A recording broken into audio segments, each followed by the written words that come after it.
I'm going to write that word because it's very fundamental to an understanding of this whole problem. Karma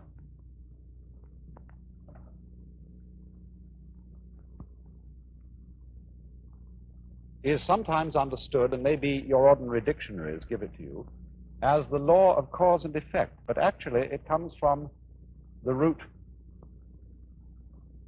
kri,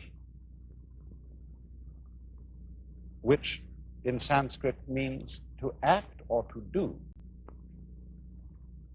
And the basic idea of karma is that it is action which always involves the necessity for other action.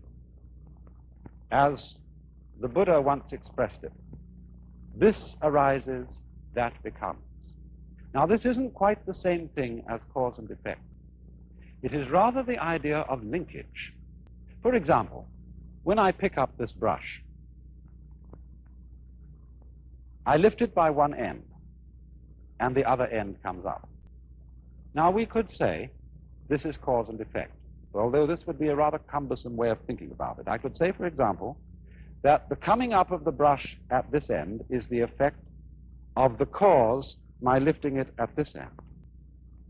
But we don't ordinarily think so complicatedly about it. We think in a simpler fashion, namely, that to pick up this end is also to lift up that end because it's all one. So in the same way, Buddhists and Hindus who follow the idea of karma believe that life and death involve each other in the same way that the two ends of the brush, lifting up one involves lifting up the other. So in this way, living involves dying. We wouldn't say that the cause of death is birth, but birth and death go together and they are inseparable. And so if we will look again for a moment at the wheel, we can see that there are these important phases of it altogether. Here it ends with the sequence of pictures representing death and suffering and its attendant grief, ending in the blind man leading the camel and the demon, which together represent ignorance or unconsciousness. But once again here we have the potentiality of life, and then the monkey representing consciousness.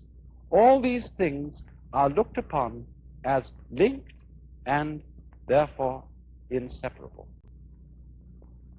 And thus, you see, we don't look upon ignorance as the first step or the first link in the chain from a chronological point of view. We only start numbering the steps of the chain here, because one has to begin somewhere when one's talking. And so the basic idea of this link is interrelatedness, interlockedness, so that death and life, as I said, imply each other. So that you might, speaking from the standpoint of Indian philosophy, of Hinduism, of Buddhism, you might pick an argument with Hamlet and say, to be or not to be is not the question. These are not alternatives. They are things that go together just like up and down, back and front, solid and space. Now there's another aspect to karma which needs to be considered here, and that is that karma also involves the idea of the continuity of pattern. You know, strictly speaking, Buddhists don't believe that there is any soul entity which passes from one life to another.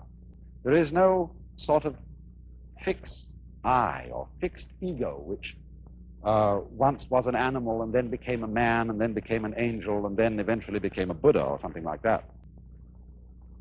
The idea of karma as the linking factor between the various lives is what we might call continuity of pattern.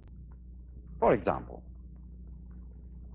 consider an army regiment.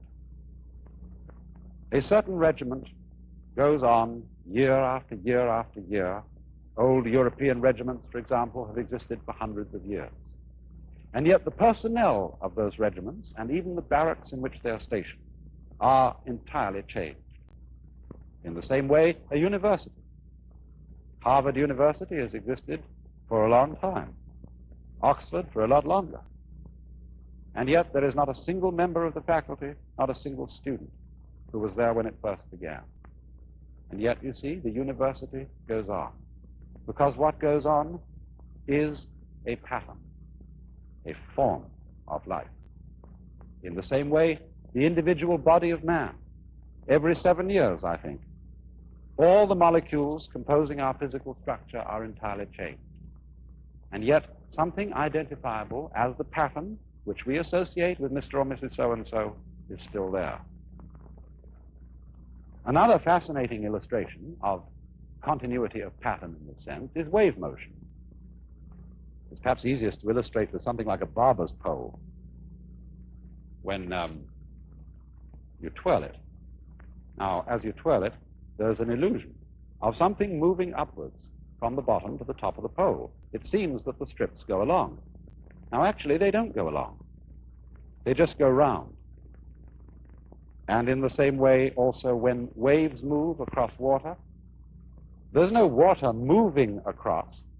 There is the wave pattern moving across. The water is just going up and down, as you can tell when you see, say, a dead leaf floating on the water's surface, and it isn't moved along by the waves.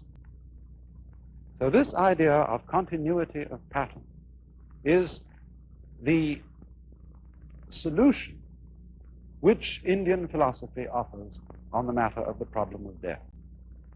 The individual, as it were, entity is constantly changing. He does not go on, but the pattern or the karma, the pattern of action, goes on. And it's all embraced by that figure you saw of the great demon of impermanence. Could we look at that demon once again? I want to say something more about him. From our Western ideas, this fellow looks pretty evil. And we might associate him with the devil in the Hebrew or Christian sense of a principle of evil. In Buddhism, demons are not evil. They are really beneficent. They have a frightening aspect, but underneath this, there is a deeper meaning. This demon represents change or impermanence. But the deep insight underlying this is that change is a liberating factor. Death is a liberating factor. Did it not exist, life would not exist either. And therefore the wise man is not afraid of the demon. He goes, as it were, straight forward to him to embrace him. And at that moment, the demon is transformed.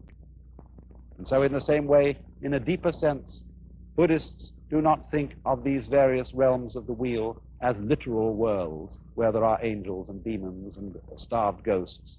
But they represent the various phases of consciousness. Equanimity, general kind of medium consciousness, quiet consciousness is the human state. The angel state is supreme happiness. The animal state is animality. Here is misery in its extreme, and here is frustration in its extreme. But the fundamental idea of the whole wheel that we have to remember, the idea of karma, is